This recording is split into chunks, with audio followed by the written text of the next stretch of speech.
As the nation gets ready to mark 1 year since the attack on the Capitol, Attorney General Merrick Garland gave an update of sorts on the criminal investigations into those involved.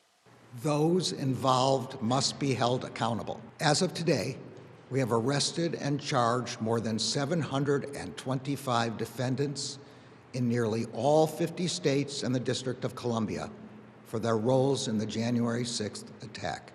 The Justice Department remains committed to holding all January 6 perpetrators at any level accountable under law, whether they were present that day or were otherwise criminally responsible for the assault on our democracy. We will follow the facts wherever they lead. Many were waiting today to hear whether those facts might lead to charges against the former president, the man who many believe incited the violence that day, and then did nothing for hours as he watched it play out. But by the end of Garland's press conference, that question remained unanswered. And of course, the man himself seems largely unbothered by the possibility, having planned to mark tomorrow's anniversary with a press conference at his Mar-a-Lago hotel up until last night, when Donald Trump abruptly canceled the plan, reportedly only after several allies and Republican leaders repeatedly urged him to do so. True to form, though, he took a jab at the congressional committee investigating the attack in the process, saying in a statement, "In light of the total bias and dishonesty of the J6 Unselect Committee of Democrats, two failed Republicans, and the fake news media, I am canceling the January 6th press conference at Mar-a-Lago, and instead will discuss many of those important topics at my January 15th rally." Legal experts, and people with basic common sense, also thought the press conference was a bad idea, given the committee's ongoing investigation. And while the Attorney General still won't say whether he'll bring a case against Trump, the partner of Capitol Police Officer Brian Sicknick, who suffered 2 strokes and died after the attack, has already reached a verdict. Yeah, I think he needs to be in prison. That's what I think. I hold Donald Trump 100% responsible for what happened on January 6th. And she's not the only one. Just yesterday, some D.C. and Capitol police officers filed 2 new civil lawsuits against Trump for provoking the attack, just the latest in a long list of suits by fellow officers and lawmakers. The D.C. Attorney General is also conducting a criminal incitement investigation into Trump's role in the insurrection, and those are just the cases related to January 6th. New York State Attorney General Letitia James confirmed this week that her office has subpoenaed some of Trump's children in a civil investigation into the family's business practices and is looking to question the former president as well. The Manhattan District Attorney's Office is conducting a criminal investigation into the same issue. And Trump is the subject of additional criminal probes into attempted election interference in Georgia. And then there are the other civil suits pending against the former president, including those of his former aide Michael Cohen, his niece Mary Trump, and the NAACP, to name just a few. But for a man who's been investigated and sued plenty of times before and has always somehow found his way out of trouble, will this time be any different? I'm joined now by Nancy Gertner. She's a retired federal judge, senior lecturer at Harvard Law School, and former U.S. Attorney Michael Sullivan, who was appointed by George W. Bush, successfully prosecuted the shoe bomber, worked with former special counsel Robert Mueller at the DOJ, and is now a partner with the Ashcroft Group. Happy New Year to both of you. Good to see you as well. Thanks so much for being here. New Year. Thanks, Jim. Happy New Year. And to you. Judge Gertner, starting with you, what was your reaction to what Attorney General Garland had to say? Is that all he could say? That's all he should say. Let me put it that way. Not could. He certainly could have said more in the way that, Bill Barr did and in the way Sessions did. But that actually would be inconsistent with what the Department of Justice is supposed to do. So, well, this is all he should say, which is just, we're going to follow this wherever it goes. But there's really, it's not just a focus on January 6th and who was responsible for it. There are other questions that are raised about Trump's activities and others' activities with respect to Georgia and the Electoral College. In other words, it's not just the demonstration or the whatever that was the insurrection on January 6th. It's also what else was being done to set aside a lawful election. And so to some degree, his remarks were actually narrow. We'll follow January 6th wherever it goes. What about the broader questions of trying to trying to change who's at the top of the Department of Justice, interfere in Georgia. Those are questions that they should be investigating as well. Judge, can I just stay with you for 1 second? Is it possible there is an investigation ongoing or even a grand jury convene and there wouldn't be leaks that we would know about it, meaning into Donald Trump's involvement? Is it possible? I suppose it's possible in an attorney general's office in which he is absolutely adamant about there being no leaks. On the other hand, so is Bob Mueller, and things leaked out. So it's possible. But unlikely. But unlikely, yeah. Michael Sullivan, did Garland say all that an attorney general can say at this stage of things? I agree with Judge Gertner. I think that's all he should have said.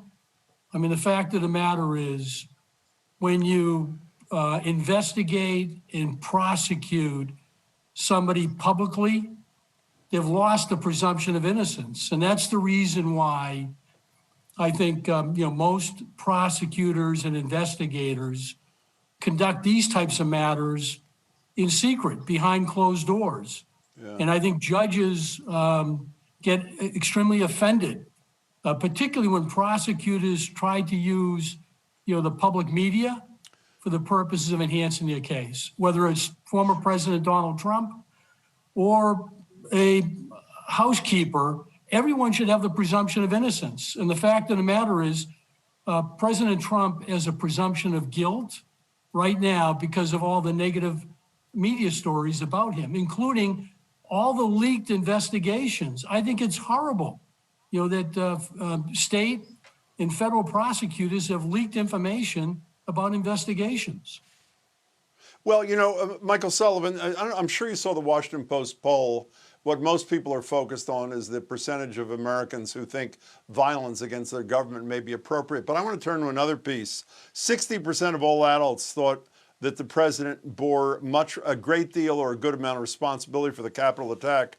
And yesterday on television, I heard Neil Katyal, former acting Solicitor General, say the U.S. Attorney Manual, which I'm sure you're familiar with, says it is appropriate to announce an investigation when public confidence requires it. Is this not such a situation? It is absolutely not such a situation. But that horse has already left the barn.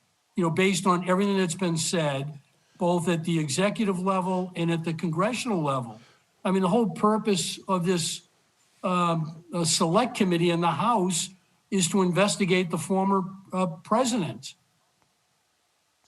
And that's wrong? So, I'm sorry, what's that again, Judge? What's wrong with that? Well, I think you let the Department of Justice conduct whatever investigation they think is appropriate to see whether or not there's a crime. What's wrong with it is it's clearly political in nature in terms of what's going on in the Congress. I think the majority of people recognize what the Select Committee is doing in Congress is motivated by politics and far less by facts. And when you have a Department of Justice that's more than capable of conducting this type of investigation, and you would hope they would conduct it without any political influence, they could get to the bottom of the story. The fact that somebody might be responsible for the events doesn't make somebody responsible from a criminal perspective. No, but that's just a point. The Select Committee is composed as it is because the Republicans refused to participate. They could have treated January 6th like the 9/11 Commission, which is, let's get to the bottom of it, all of us. It was bad, no matter what side of the aisle you're on. The other thing is that it's exactly because the Department of Justice is looking only at crime. And crime is a much more narrow subcategory of what may or may not have happened, whereas the Select Committee is looking for responsibility. And that may be criminal responsibility. It may just be being responsible in other respects. So no, I think that's just as the 9/11 Commission wasn't designed necessarily to indict anyone.